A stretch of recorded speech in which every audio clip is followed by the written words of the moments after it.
typical weekday in your household? First thing he does is he picks up his phone to call our son who's downstairs to make sure he's up. And I look over and he's on the iPad. And he hasn't gotten out of bed. I do the iPad after my shower. Sports talk in the shower. It's kind of bad, but I check my emails right when I wake up. The BlackBerry, the iPad, and the television, and I'm scanning the newspaper. All during breakfast. I try to read the actual paper every day. Just like the feel of a newspaper. And I'm at the bus stop waiting. That's usually when I'll check email and then go to the post on my phone. You know, you want to be able to converse with people once you get to the office. I take the Metro. I just like to sit there with a newspaper. I'm kind of, since I stare at a computer screen all day. I read it online. I have a page on my iPad for news. So I usually get my news when I get to work online. Well, for me, I read the paper. The print paper. Okay. Because at this point it's only 8 o'clock in the morning, so I don't feel like I have to be working just yet. That's when I sort of jump into the New York Times electronically. I run to this stuff like it's heroin. I'm from Chicago, so I check Chicago sports. I'm also from Wisconsin, so I check the news for Wisconsin. You know, people are saying, hey, have you heard this news or have you seen that? I get mine in print to my door every day.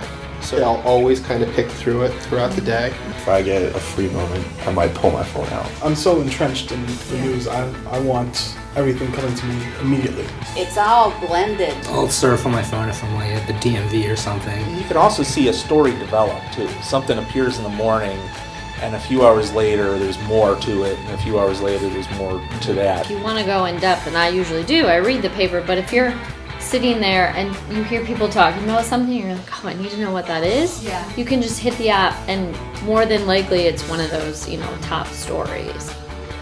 Mine's the reverse of going in the morning. Since I'm on the subway, I'm reading the newspaper on the way home. So I get home, I change, I go straight to the gym.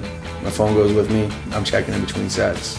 If the kids are in bed, which is about 7, we crush anything we can get our hands on. Our entire family is sitting on the couch with some sort of device. I just pull out my phone, pull out my laptop, everything's right there. I just click on the section I want.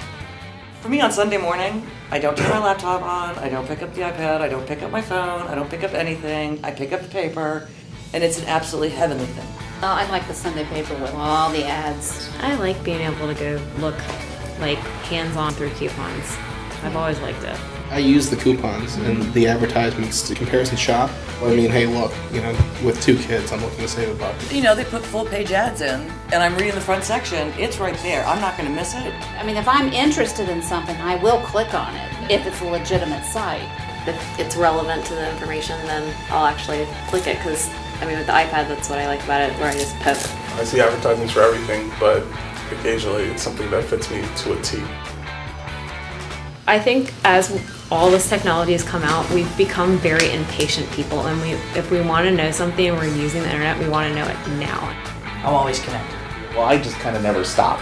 Before bed, I go through the whole cycle of the news thing again.